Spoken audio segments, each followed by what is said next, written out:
Chapter 1. Naomi widowed. It happened in the days when the judges judged that there was a famine in the land. A certain man of Bethlehem, Judah, went to live in the country of Moab, he and his wife and his 2 sons. The name of the man was Elimelech, and the name of his wife Naomi, and the name of his 2 sons Mahlon and Chilion, Ephrathites of Bethlehem, Judah. They came into the country of Moab and continued there. Elimelech, Naomi's husband, died, and she was left and her 2 sons. They took them wives of the women of Moab. The name of the one was Orpah, and the name of the other Ruth. And they lived there about 10 years. Mahlon and Chilion both died, and the woman was bereaved of her 2 children and of her husband. Ruth's loyalty to Naomi. Then she arose with her daughters-in-law, that she might return from the country of Moab. For she had heard in the country of Moab how that Yahweh had visited his people in giving them bread. She went forth out of the place where she was, and her 2 daughters-in-law with her, and they went on the way to return to the land of Judah. Naomi said to her 2 daughters-in-law, "Go, return each of you to her mother's house. Yahweh deal kindly with you, as you have dealt with the dead and with me. Yahweh grant you that you may find rest, each of you in the house of her husband." Then she kissed them, and they lifted up their voice and wept. They said to her, "No, but we will return with you to your people." Naomi said, "Go back, my daughters. Why do you want to go with me? Do I still have sons in my womb, that they may be your husbands? Go back, my daughters, go your way, for I am too old to have a husband. If I should say, I have hope, if I should even have a husband tonight, and should also bear sons, would you then wait until they were grown? Would you then refrain from having husbands?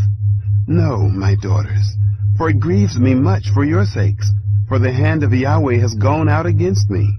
They lifted up their voice and wept again, and Orpah kissed her mother-in-law, but Ruth joined with her.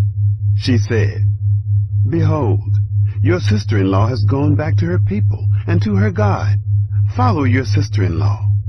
Ruth said, "Don't entreat me to leave you and to return from following after you, for where you go, I will go, and where you lodge, I will lodge. Your people shall be my people, and your God, my God. Where you die, will I die, and there will I be buried. Yahweh do so to me, and more also, if anything but death part you and me." When she saw that she was steadfastly minded to go with her, she left off speaking to her.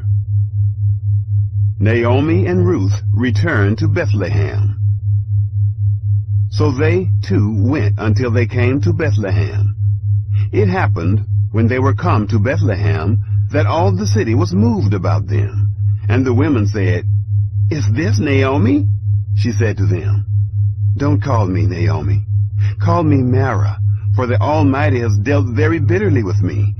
I went out full, and Yahweh has brought me home again, empty. Why do you call me Naomi, since Yahweh has testified against me, and the Almighty has afflicted me?" So Naomi returned, and Ruth the Moabitess, her daughter-in-law, with her, who returned out of the country of Moab, and they came to Bethlehem in the beginning of barley harvest. Chapter 2. Ruth meets Boaz. Naomi had a kinsman of her husband's, a mighty man of wealth, of the family of Elimelech, and his name was Boaz. Ruth the Moabitess said to Naomi, "Let me now go to the field, and glean among the ears of grain after him in whose sight I shall find favor." She said to her, "Go, my daughter." She went, and came and gleaned in the field after the reapers. And she happened to come to the portion of the field belonging to Boaz, who was of the family of Elimelech. Behold, Boaz came from Bethlehem, and said to the reapers, "Yahweh be with you." They answered him, "Yahweh bless you." Then Boaz said to his servant who was set over the reapers, "Whose young lady is this?" The servant who was set over the reapers answered, "It is the Moabite lady who came back with Naomi out of the country of Moab. She said, 'Please let me glean and gather after the reapers among the sheaves.' So she came, and has continued even from the morning until now, except that she stayed a little in the house." Boaz shows favor to Ruth.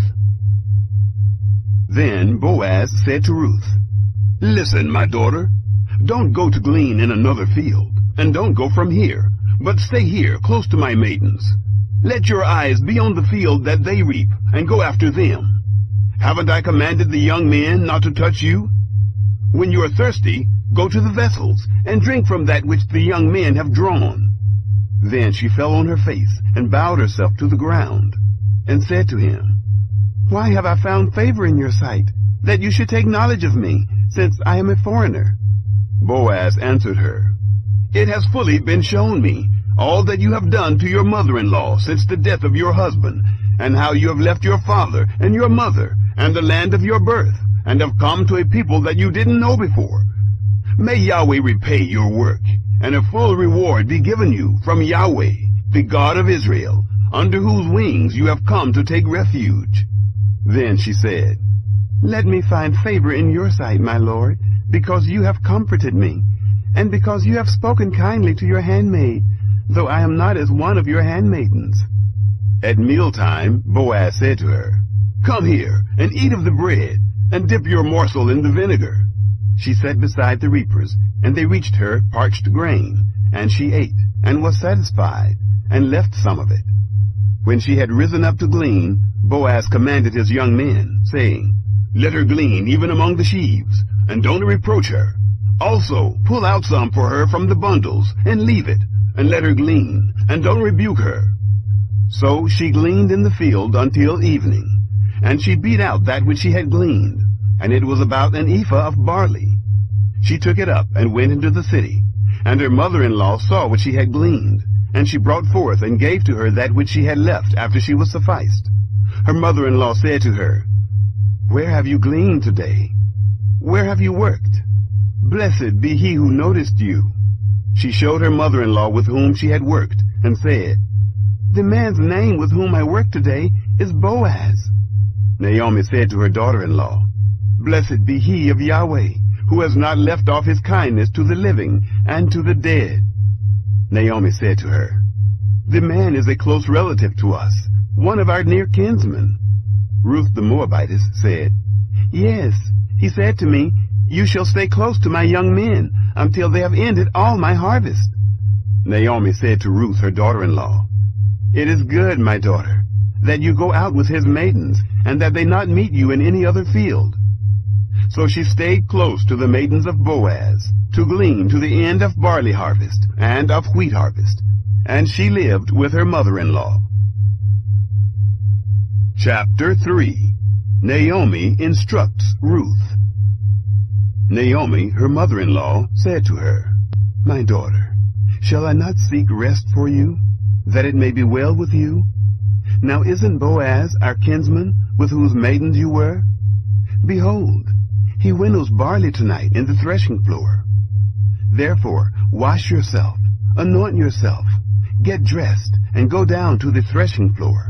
But don't make yourself known to the man until he has finished eating and drinking. It shall be, when he lies down, that you shall mark the place where he shall lie, and you shall go in and uncover his feet, and lay down. Then he will tell you what you shall do." She said to her, "All that you say I will do." She went down to the threshing floor, and did according to all that her mother-in-law told her. When Boaz had eaten and drunk, and his heart was merry, he went to lie down at the end of the heap of grain. She came softly, uncovered his feet, and laid down. Ruth claims Boaz as kinsman. It happened at midnight that the man was startled and turned himself, and behold, a woman lay at his feet. He said, "Who are you?" She answered, "I am Ruth, your handmaid. Therefore spread your skirt over your handmaid, for you are a near kinsman." He said, Blessed are you by Yahweh, my daughter.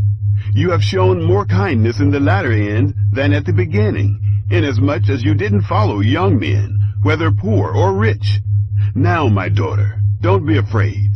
I will do to you all that you say. For all the city of my people does know that you are a worthy woman. Now it is true that I am a near kinsman. However, there is a kinsman nearer than I. Stay this night, and it shall be in the morning, that if he will perform for you the part of a kinsman, well, let him do the kinsman's part. But if he will not do the part of a kinsman for you, then will I do the part of a kinsman for you, as Yahweh lives. Lie down until the morning. She lay at his feet until the morning. She rose up before one could discern another. For he said, Let it not be known that the woman came to the threshing floor. He said, Bring the mantle that is on you, and hold it. She held it. And he measured 6 measures of barley, and laid it on her. And he went into the city. When she came to her mother-in-law, she said, How did it go, my daughter? She told her all that the man had done to her. She said, He gave me these 6 measures of barley. For he said, Don't go empty to your mother-in-law. Then she said, Sit still, my daughter, until you know how the matter will fall.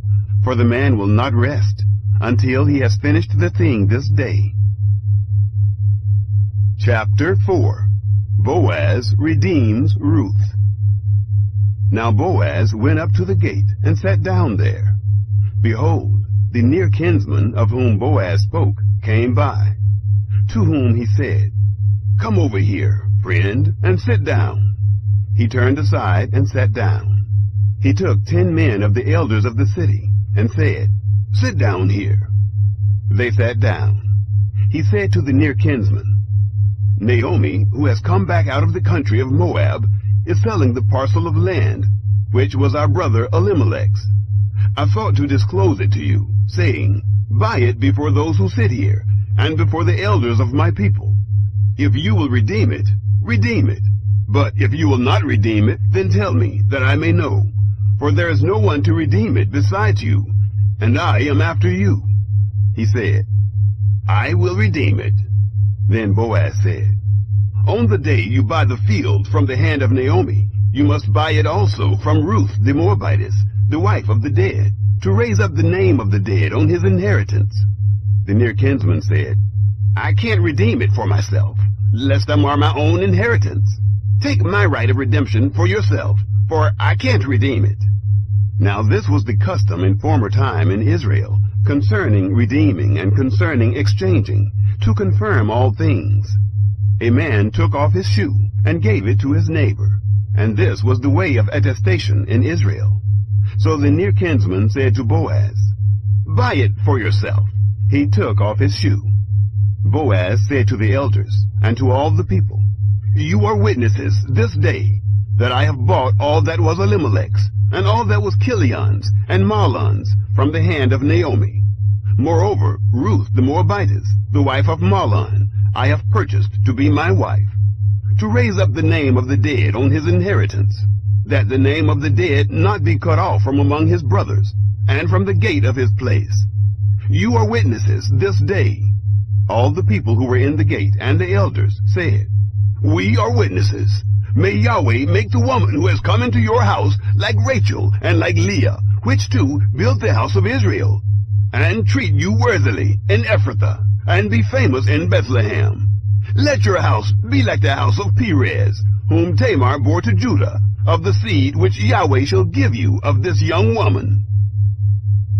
Boaz marries Ruth.